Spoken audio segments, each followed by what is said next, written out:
Bismillahirrahmanirrahim. Assalamu alaikum. Welcome to week number 9. The contents of the today's lectures are Boolean laws and the proofs of Boolean laws by perfect induction method. जैसा कि in the previous week हम लोगों ने discuss किया था Boolean laws को and हमने उसको फिर proof किया था by truth table method. So in today's lecture हम सेकेंड मेथड को यूज कर रहे हैं to prove the laws of the Boolean by perfect induction method. ये आपका फाइनल टर्म का कोर्स है, ये आपके मिड टर्म में इंक्लूड नहीं होगा। जो लास्ट वीक में जहाँ हमने स्टॉप किया था वो आपका मिड टर्म का कोर्स वहाँ तक होगा। ओके, सो आज के लेक्चर में हम लोग बूलियन के लॉज को देखेंगे और होप सो कि आफ्टर मिड टर्म एग्जाम हमारी रेगुलर क्लासेस हम लोगों को लेंगे तो हम फिर अगला टॉपिक जो है simplification of expression with the help of Boolean laws उसको हम पढ़ेंगे इन डिटेल। तो उससे पहले आपको बूलियन लॉज और बूलियन थ्योरम सब आने चाहिए। सो आपने बूलियन लॉज और बूलियन थ्योरम्स को फिंगर टिप्स पे अपने दिमागों में अंडरस्टैंड करके और उसको याद कर लेना है ताकि अगर आपको कहीं पर बूलियन लॉ या थ्योरम की जरूरत पड़े तो आप उसको यूज कर सकें।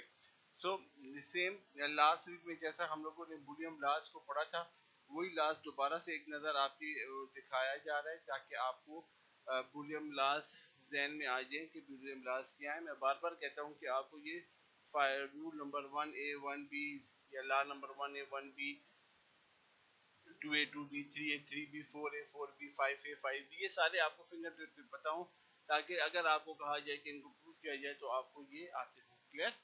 Okay, now laws of Boolean हमें मालूम है, हमने पीछे पढ़े थे। जस्ट आपको रिफ्रेश करने के लिए दोबारा से बताए x plus 0 is equal to x, x not 1 is equal to x, x plus x complement is equal to 1 x। इनको हमने लास्ट क्लास में प्रूफ किया था with the help of truth table if you remember.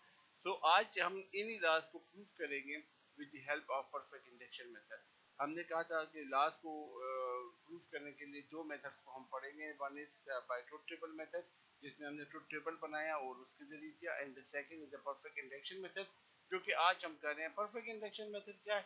Perfect induction method के बारे में क्या कहता है कि परफेक्ट इंडक्शन मेथड जो है it is a descriptive form of truth table. Simply कोई इतनी बड़ी इसमें मुश्किलात नहीं है। ये क्या कहता है? The perfect induction method is the descriptive form of truth table method.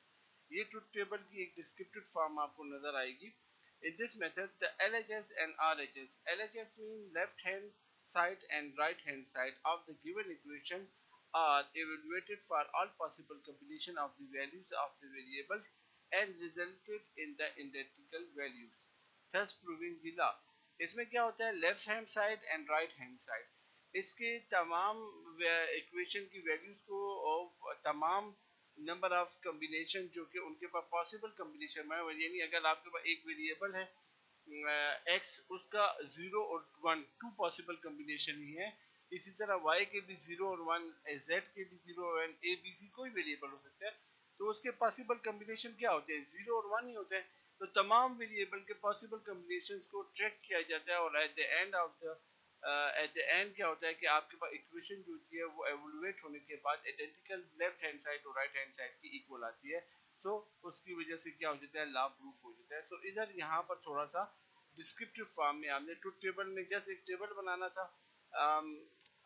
अगर 3 वेरिएबल्स हैं तो 8 लाइनों में और अगर 2 वेरिएबल हैं तो 4 लाइनों में आपका क्वेश्चन सॉल्व। यहाँ पर थोड़ा सा डिस्क्रिप्टिव फॉर्म में आएगा लेकिन वो भी कोई इतनी ज्यादा डिस्क्रिप्शन नहीं है, कोई थ्योरी नहीं है, जस्ट आपने क्वेश्चन को सॉल्व कर कैसे करना है उसको चेक करते हैं। सिंपली हमारे पास पहला लॉ था, रूल जो था हमारे पास लॉ 1A क्या था? x plus 0 is equal to x। ठीक है, x plus 0 is equal to x। ठीक है, x था तो हमने ये हमारे पास इसकी लेफ्ट हैंड साइड है and this is your right hand. ये लॉ नंबर B है, इसको बाद में लिखते हैं। पहले ये देखिए, ये आपके पास पहले तो पता चल गया दो लॉ, ये लॉ के अंदर दो पार्ट हैं, एक लेफ्ट हैंड साइड एंड एक right hand side. Left hand side proof अब हम इसको करना शुरू करते हैं। हम करते हैं, अब इसमें हमारे पास देखिए एक ही वेरिएबल है तो इसके दो ही पॉसिबल कॉम्बिनेशन होंगे, या 0 होगा या 1 होगा। तो x when x is equal to 0, ये हमारे पास पहला कॉम्बिनेशन है कि अगर x अगर 0 होगा तो आप अब लेफ्ट हैंड साइड लिख लें। लेफ्ट हैंड साइड क्या है? ये आपकी लेफ्ट हैंड साइड है। ठीक है। तो आपने x अगर 0 है तो क्या हो गया, 0 प्लस 0 इज इक्वल टू 0, और राइट हैंड साइड x है, x की वैल्यू 0 है तो ये भी 0, तो हेंस प्रूफ ये दोनों साइडें आपस में इक्वल है। ठीक हो गया, दोनों जो है 0 0 के इक्वल हो गए। अब अगर आप कहते हैं कि x अगर 1 के इक्वल आ जाता है तो लेफ्ट हैंड साइड ये जो है x प्लस 0 था तो x की वैल्यू डाल दी आपने, तो 1 प्लस 0 इज इक्वल टू 1।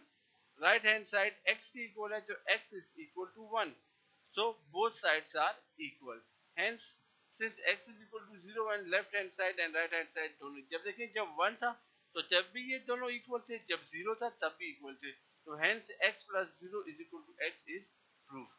ये आपके पास सिंपल सा प्रूफ इसका हो गया। तो ये वही जो हमने टेबल फॉर्म में किया था, ये सारा अब हमने डिस्क्रिप्टिव फॉर्म के देखिए नजर आ रहा है, and this method is called perfect induction method. Clear? तो इस तरीके से सेकंड लॉ को देख लेते हैं। हमारे पास 0 x dot 1 is equal to x। So again x की दो ही वैल्यू पॉसिबल है, या 0 या 1, और इसमें कोई और वेरिएबल तो है नहीं। x को 0 लिया, 0 multiply with 1 is equal to 0, ये लेफ्ट हैंड साइड थी आपके पास, ठीक है।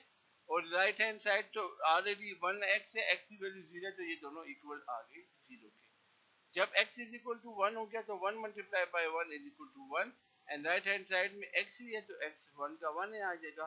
तो जब x 0 था या 1 था, आपके left hand right hand side दोनों हमेशा इक्वल आई हैं, तो हेंस ये प्रूफ हो गया।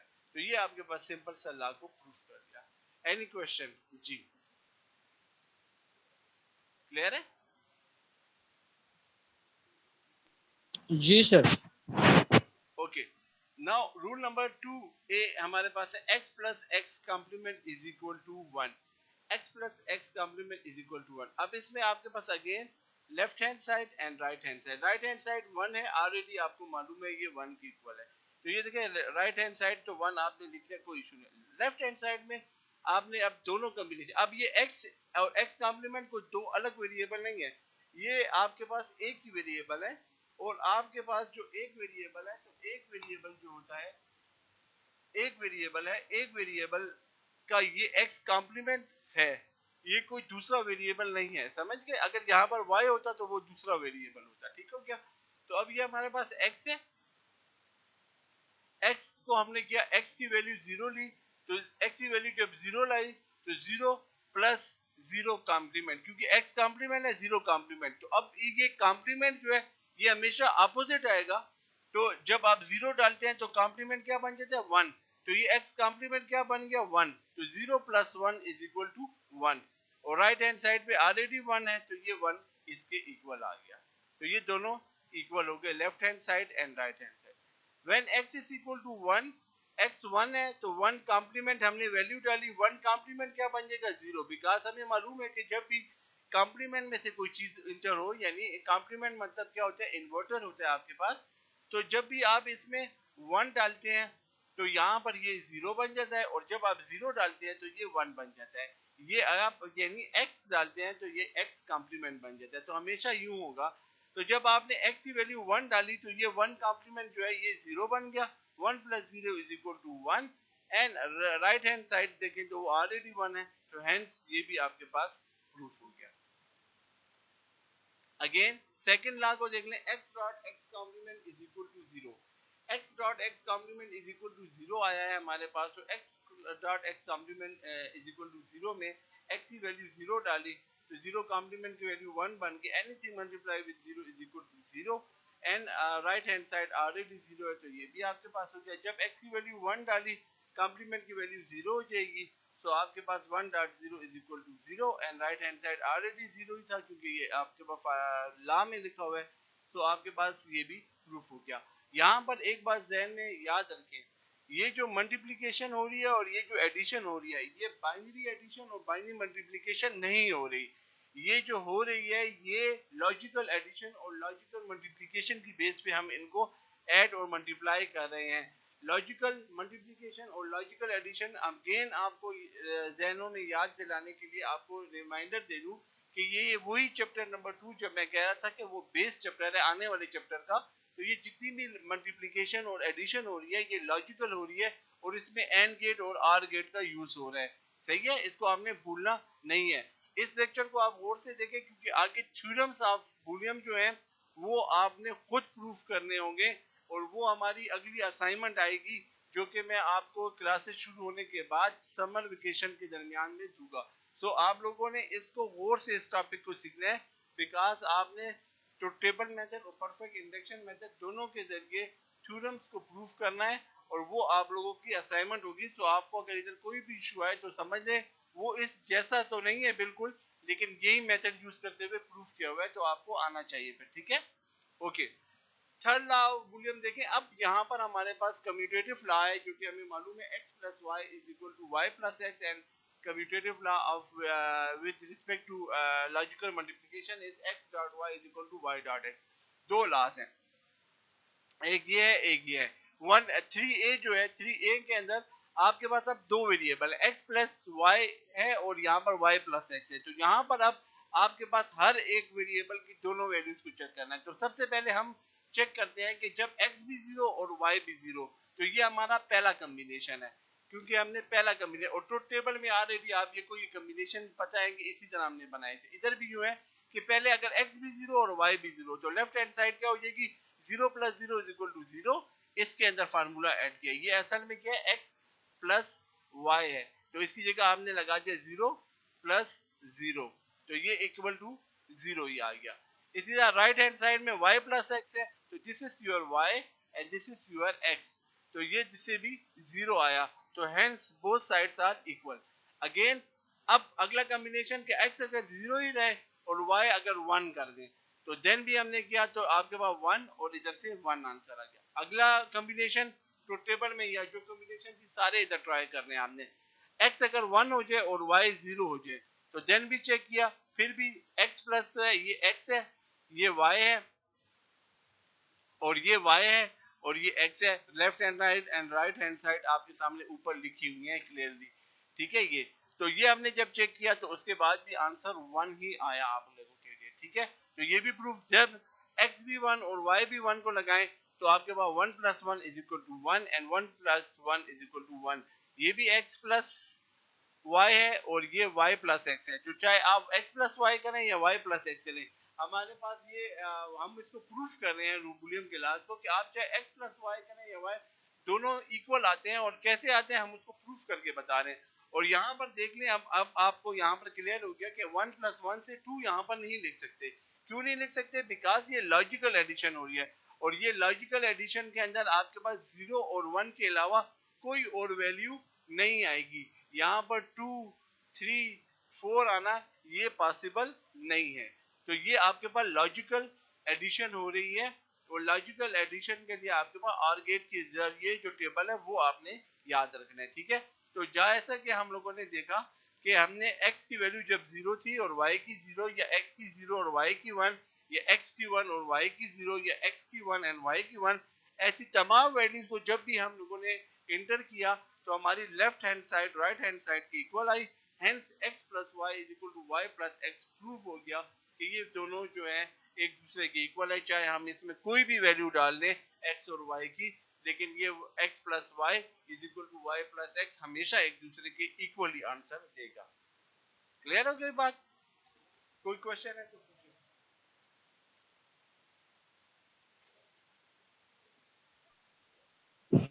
No, sir.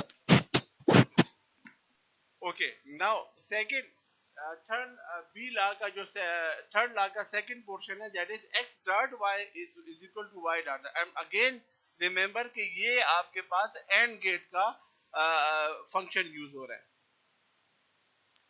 तो आपके पास x की वैल्यू अगेन वही है सेम टू सेम। ये देखेंगे इसमें 2 3 और 4 कॉम्बिनेशन हमने चेक की, यहाँ पर भी 4 ही हो गए। x की वैल्यू सेम उसी तरीके से अब जैसा आपने रिपीट करना है और ट्रुथ टेबल को देख ले तो उससे भी ये वैल्यू आप रिपीट करेंगे। 4 कॉम्बिनेशन करने, पहला क्या है 0 0 0 1 1 0 एंड 1 1। इनको कॉम्बिनेशन को करना है, अगेन वैल्यूज डाली आपके पास आंसर इस तरह से आया। लास्ट में देख लें 1.1 से 1 आया एंड 1.1 से 1 आया और ये आंसर है। तो आपके पास वही तरीकेकार है, बाकी इसमें कोई और बड़ी लॉजिक नहीं है। जस्ट आपने इक्वेशन के अंदर वैल्यूज को पुट करना है और वैल्यूज जब आप पुट करेंगे तो आपके पास उनकी इक्वल वैल्यू जल्दी जल्दी आती जाएगी। ठीक हो गया?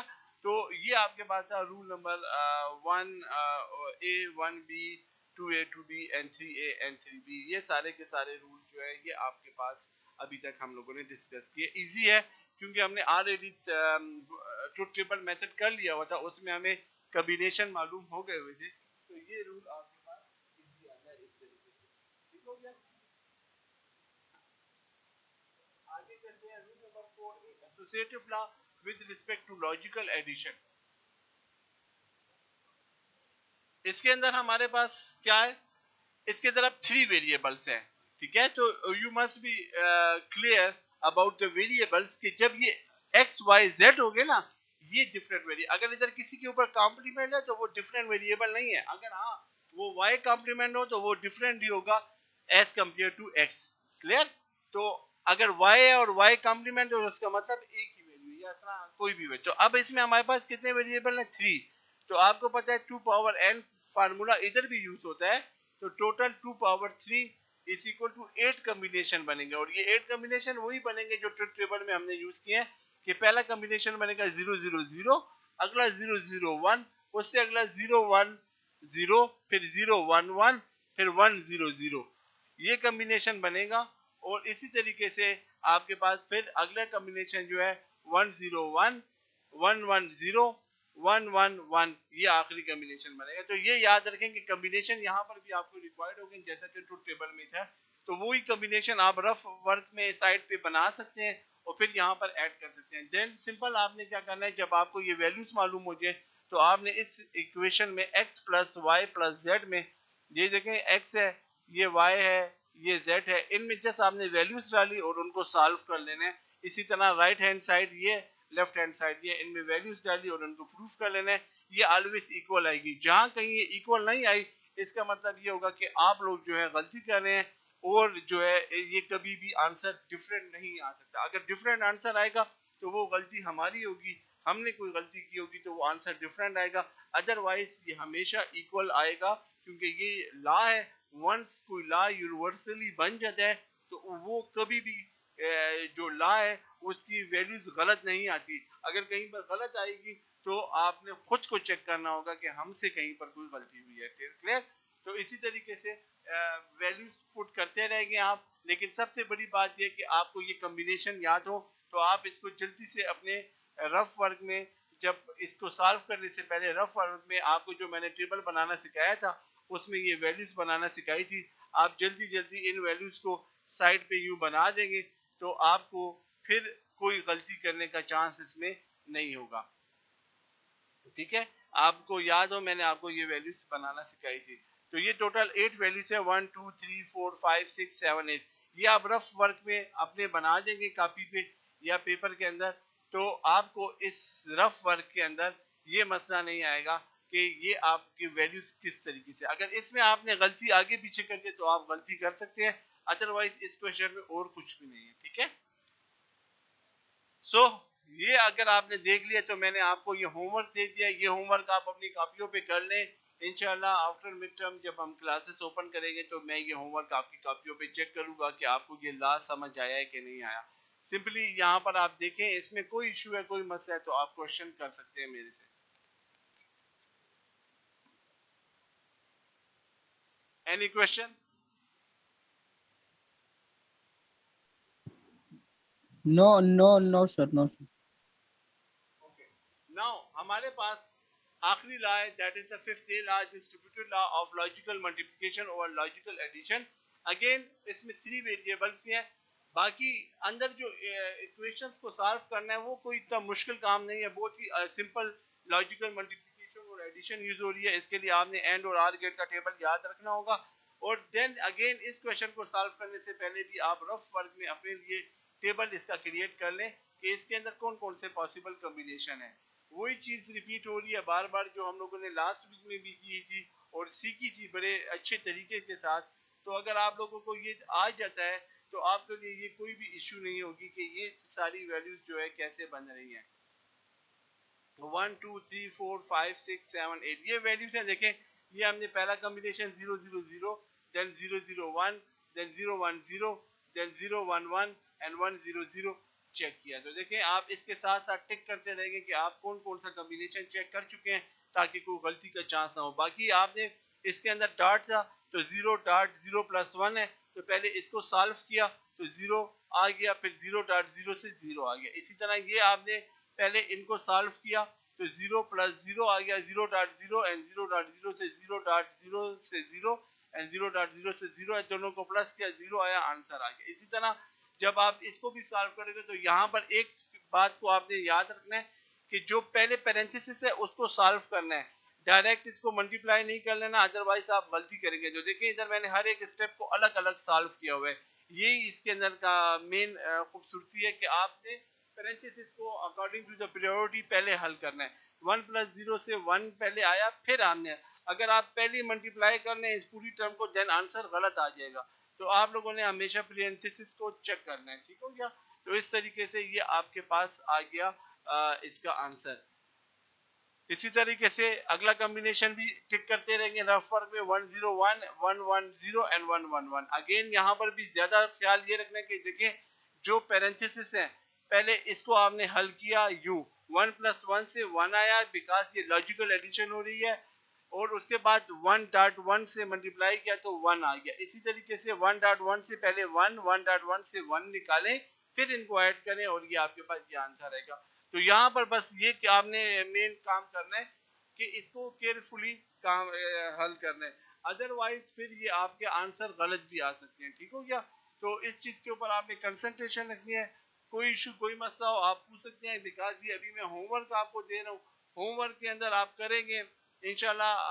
लाइव क्लासेस फिजिकल क्लासेस के अंदर वो होमवर्क कॉपी में मुझे चेक कराएंगे ताकि पता लग जाए कि कहाँ पर गलती है और कहाँ पर आपको समझ नहीं आई, और फिर हम आगे टॉपिक की तरफ चल पड़ेंगे। सो ये हमारे पास टॉपिक था आज के, और ये मैंने अगेन आपको जो दिया है बुलियन का डिस्ट्रीब्यूटिव लॉ का second B law, fifth B law, ये आपके होमवर्क में है और आप लोगों ने होमवर्क में इसको भी करके आना है। तो ये था आज के लेक्चर। आगे मैं मजीद नहीं पढ़ा रहा इसके अंदर क्योंकि अभी आगे आप लोगों का एग्जाम भी आ रहा है, सो आपके ऊपर कोई टेंशन ना हो। तो ये आपके पास मेन लेक्चर था आज का, जिसमें हम लोगों ने बूलियन लॉज को प्रूफ किया with help of perfect induction method.